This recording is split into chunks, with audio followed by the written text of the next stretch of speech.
That works too. Conversation about Halloween and trick-or-treating and candy. Oh, gee. Hey, brothers and sisters, welcome to seminary. So, you're back. How was your couple of days of not having school? It was nice. Yeah? It was a little bit, it's one thing to know you have a couple of days off, but it's another thing to like you don't know if the next day is. Thank you guys very, very much. Thanks for your help in getting things started and getting here as well. Slap that mask on, grab Gospel Library, have it ready to go. It's been a couple of days since we've been here, and boy, we got lots to talk about. So, because of that, we had a couple of days off, and then there was the weekend, and we're coming every other day. You know, within a couple of days, we moved a lot through the Book of Mormon. It was like last week we were talking about Christ with the people of the Book of Mormon, and then boom, here we are today. So I thought a little recap would be in order for us. Just mention that Christ concludes his visit to the people of the Book of Mormon, which was wonderful. I wish we could have spent more time there. And right after, there is 200 years of awesomeness. You've got the Spirit there. They are living a Zion-like life. They're unified. They come together, and it's wonderful.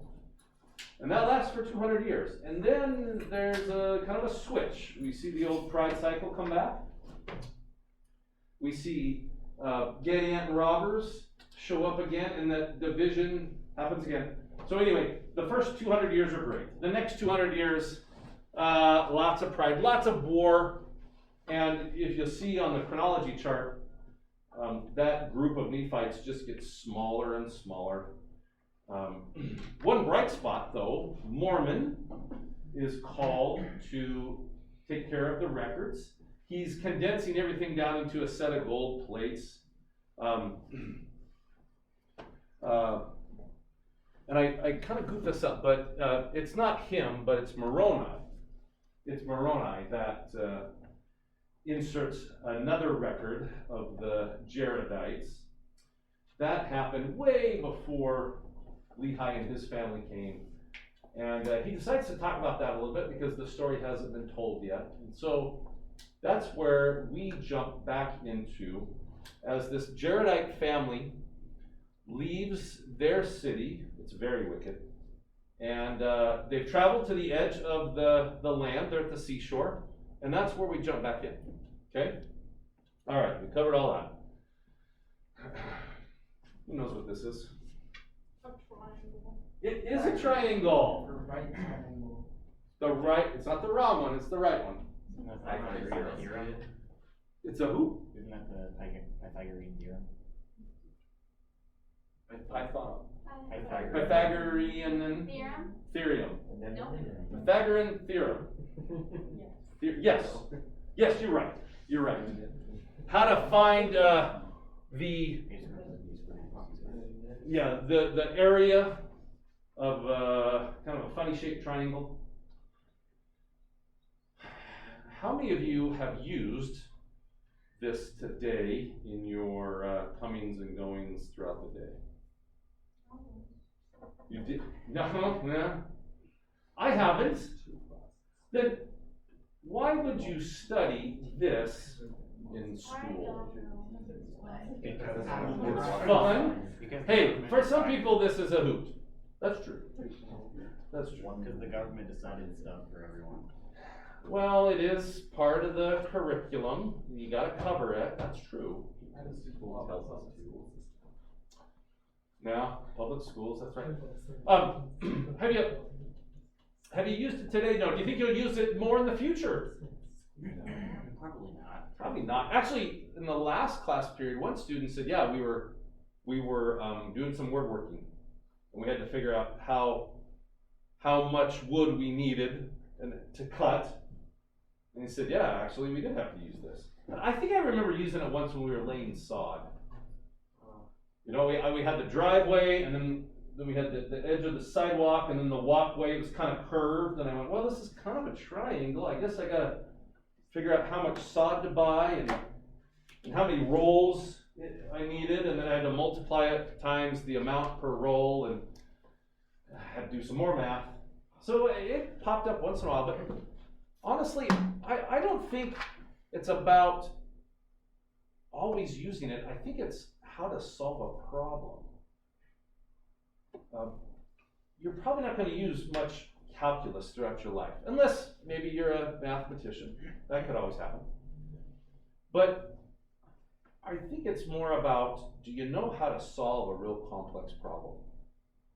Because there's been a lot of other cases, and I'll show you one in a minute, where I was actually working at something, on my house, and I had a problem, and I had to go through a process of trying to figure out what to do next and how it was going to work. Just some basic problem solving skills. Maybe that's why we practice this kind of stuff. You're going to see some problem solving skills today in Ether chapter 2, where we join back in with the Jaredites, and the brother of Jared, kind of leading the way, comes to the Lord with a few problems. So, please, at the Ether, 16 through 19. And these we'll read together. As we do that, look for 3 problems, 3 issues that pop up from the brother of Jared. Alrighty? Leah, you get for reading? Alright. Do you want to do that for us? 16 through 19? So real quickly, can you describe these barges? They're just like a boat with closed on the top. Yeah. Yeah. They're encapsulated, they're tight like onto a dish. Meaning they're watertight. Okay. But at the bottom there, as Leah read, guys, there are 3 issues, 3 problems that the brother of Jared brings to the Lord. Look through the last verse, verse 19. What are the 3 issues? See it? There's no light in them, there's no way for them to steer, and they won't be able to breathe. Nice. Thank you very much. Okay, so I took those 3 problems and I threw them up here, and we're going to see how it plays out right up here. This is what he says. Yeah, don't know how to drive this thing. And it's tight like unto a dish, meaning I can't really breathe either. And then it's dark. I can't see anything.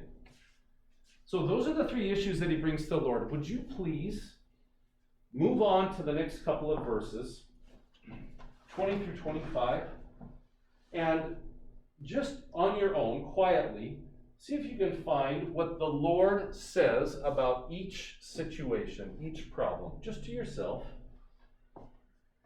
Put them up here too. But just to yourself, 20 through 25, what does the Lord say about each situation? Okay.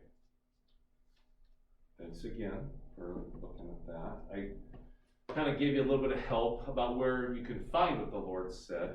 Let's start with 24. Maren, what does the Lord say about how they're going to steer it? He says that I will steer you. Yeah, pretty much. That's what he said. In fact, I think the line is, I will bring you up again out of the depths of the sea. So I'm going to put that, bring you up.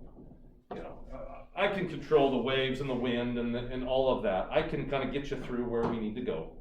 Okay? So what does the brother of Jared have to do to solve this problem? Nothing. Yeah, nothing. Well, I mean, just listen. And so the solution behind this one, when he brought his question, the Lord says, I'll take care of it. You just listen to me. What was the final solution?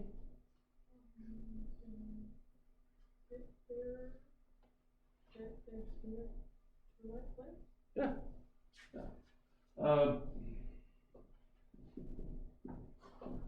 The Lord can just, takes care of it. Really, he says, it's all right. I'll guide you. I'll get you through there. Everything's good. Okay. Verse 20. I can't breathe down there. How do we get air? What did the Lord say in verse 20, Dallin? So in 20, he said, this kind of ties into how he's going to drive the tube. He talked about, like you're going to put a hole in it. And this was really scary back then, it seems like, from a modern perspective, because like with submarines, they have a full like hatch and everything, and now they just kind of put a hole on top of their ship, and it seems like a bad idea. But the Lord said, trust me, I'll do this. And then he said, like, when they needed air, he would bring them to the surface, and then they would know, and they could just pop off the lid and then breathe. Yeah. And we don't know much more about the design of these barges. We could make a few guesses. Yeah. But, like, trust me, a hole, one at the top, one at the bottom. So what does the brother of Jared have to do, Dallin? So he has to, well, they have to build the barges, and that's mainly their part, and then they also have to, like, figure out the hole and design how they're gonna take it out. Yeah. Yeah, you gotta go and, Create, build. yeah, build it. Get the saw. You know, start cutting some boards. Yeah. Find a plug, find a door. Figure out a way to do that. Pull a Nephi. So this one's a pull a Nephi. There you go. Yeah. This one's a little bit different then. This solution, the Lord took care of it, but this one, what's the Lord doing here? What's that? Telling him to do something. Yeah. He said, here's some instructions. Build one. Build another. It's kind of like Noah. He's going to build a boat. I don't know how to build a boat. He's like, all right, take this. Go get this. Go make it this long, this wide. This is how we're going to do it. Yeah. And then he says, oh, okay, I better get started. All right, last one. In 25. Can't see down there, Hiram. What does he say? Well, he said you can't have windows because they'll break. You can't have fire because it'll burn the ship. So what do you think you should do? Okay.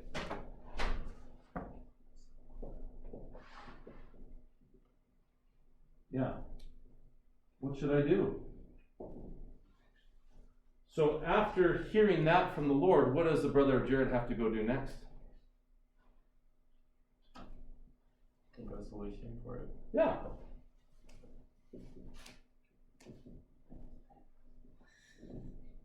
He's got to go do some brainstorming, some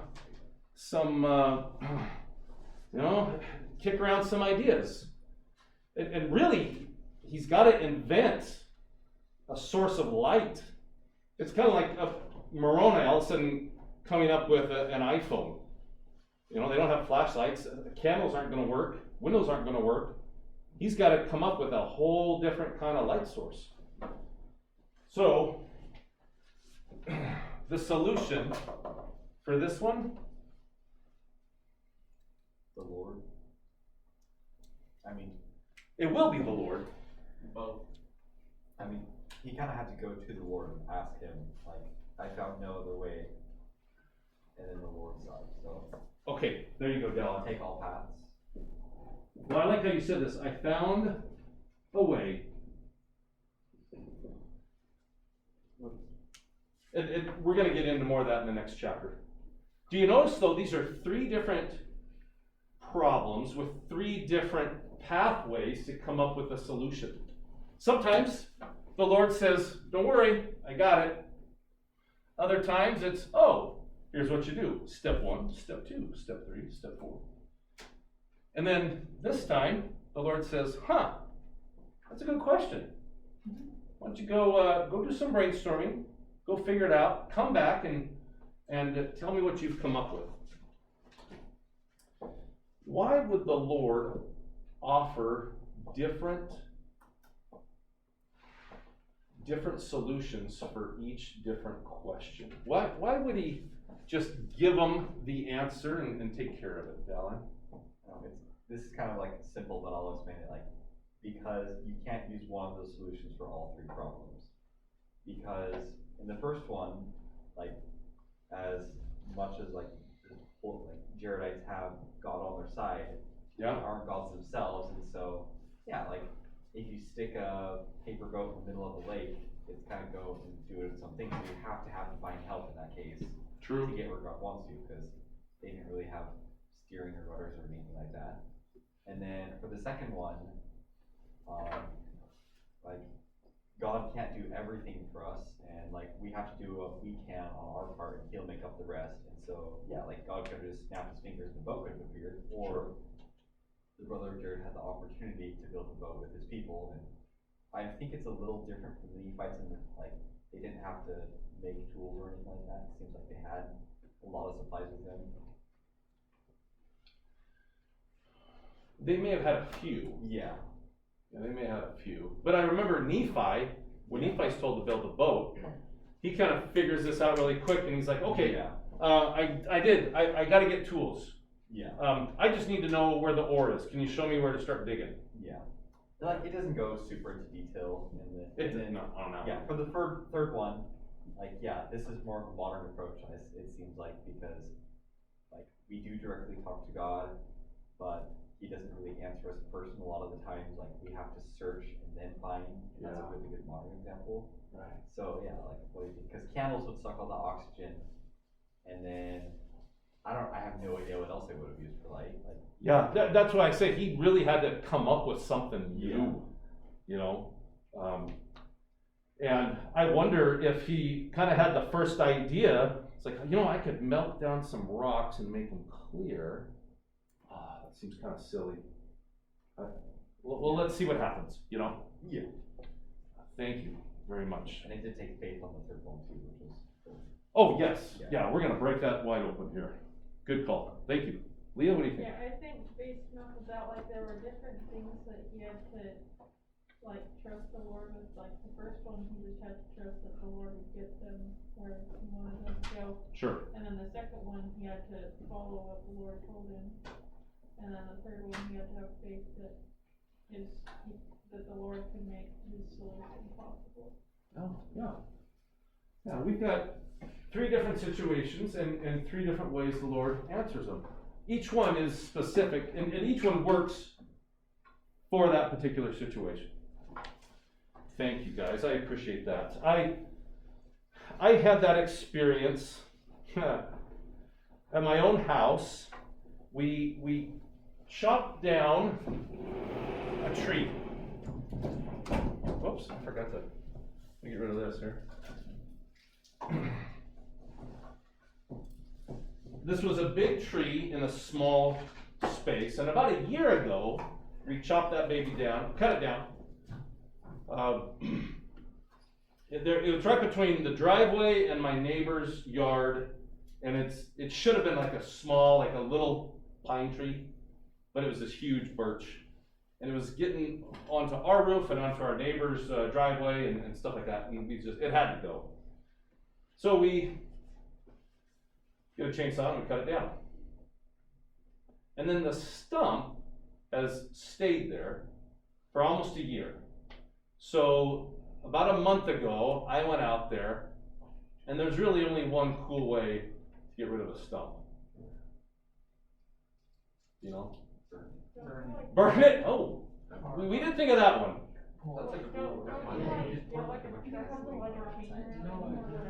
That was, yes, that's the original plan. So I get started digging, and I come to a root, and the roots are pretty big, so I get an axe, and I start, hit it with an axe, because that's awesome. Yeah, I feel like pumping. And then I kind of start digging and digging and digging and chopping and digging and chopping, and then I get to a point where I chain it up to the truck and I give it a pull. Nothing. Won't even move. And I've gone down this far and on each side, and I'm starting to kind of go this way a little bit. And I'm thinking, why is it moving? I've chained it up. It's not even budging. So for a few more weeks, I keep at it, keep digging, keep cutting, keep digging, keep cutting. chained it up again on this last Saturday, and nothing. And my neighbor, bless his heart, he came over and he's looking at it with me, and he's like, dang. Sorry, dude. And he goes, we could get some dynamite and blow it out. Right next to your house. Yeah, I'm like, sure. That's a great. Like, wait a minute. You have dynamite? Really? Can I don't know which one I was kind of scared about. Although that would be a cool way to do it, Be too. my neighbor. Pull it out of the car. Or the scary. Look it up. That's what we've been trying. And I think I was kind of like trying to do all of the work by myself, you know, but I wasn't getting very far. And I thought, you know what, it would be nice to, maybe I should start to consider other ways to do it. You can rent a grinder. That takes a long time, and that's kind of pricey. And then I realized, actually, there is another way. This little idea popped into my head, and it's probably a little bit of landscape inspiration. You can get a chainsaw, cut it again, super low to the ground, and then you drill holes down the center, and you put in these little granules, these little pellets, and it starts to break down the tree really fast. Normally, a stump like this would be there for like 100 years. You know, these little granules kind of speed up the process, and it takes a few years still. I think that's what I'm probably going to have to do. It was funny because I thought I had the problem figured out. I kept at it. Didn't get very far, and then I had to take a step back and go, wait a minute. Maybe I should reevaluate how I'm doing this. I think every one of us has some problems that we're working on. We have to reevaluate them. We have to find the best solution. Let's go back to this. Could you think for a moment about a time when each one of these played out in your own life? When you had an experience where the Lord said, I'll take care of it. Or where the Lord said, oh, you have a question? Here's the instructions. Or the Lord said, why don't you go work on it and come back to me with some ideas. Ponder just for a second when one or all of those has happened in your own life. Okay. Without a lot of details, you don't have to share all the details. Anybody have a situation where the Lord just took care of it?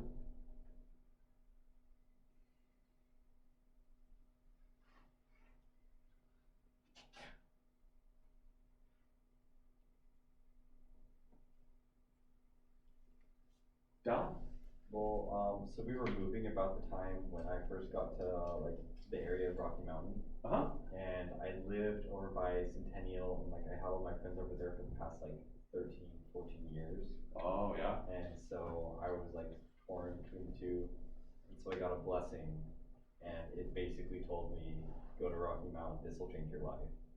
And Really? So I went there, and it's been pretty great so far, so I trust in the Lord, but.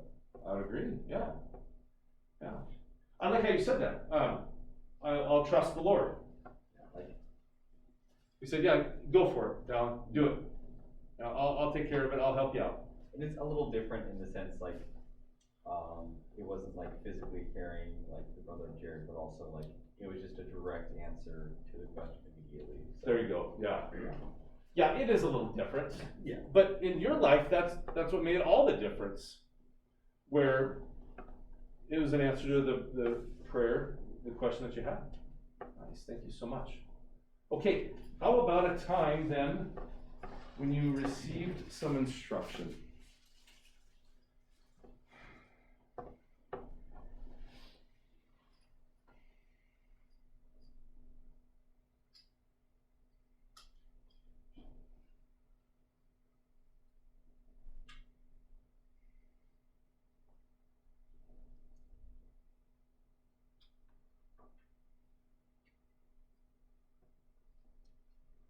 Any time where the Lord said, I'll help you out.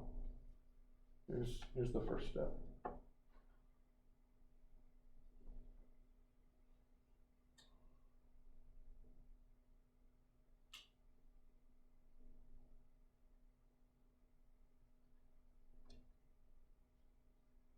How about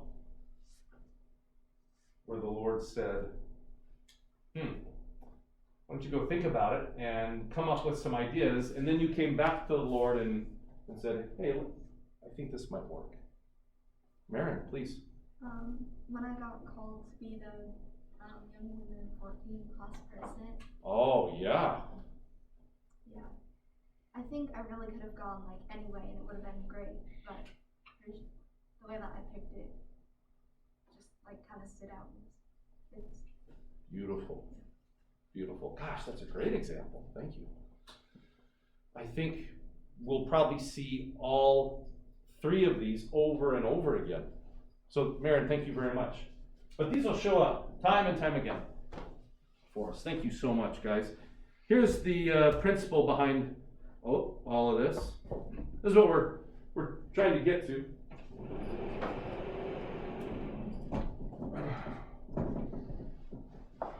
Sam, do you want to read that? Me? Yeah. Okay. As we call upon the Lord and do our part to solve our problems, we can receive the Lord's help. Thank you so much. So, two parts to this that we learned from here. We call on the Lord and we do our part. And then we get some answers to our problems, or solutions to our problems, answers to our questions. Okay, here comes the answer.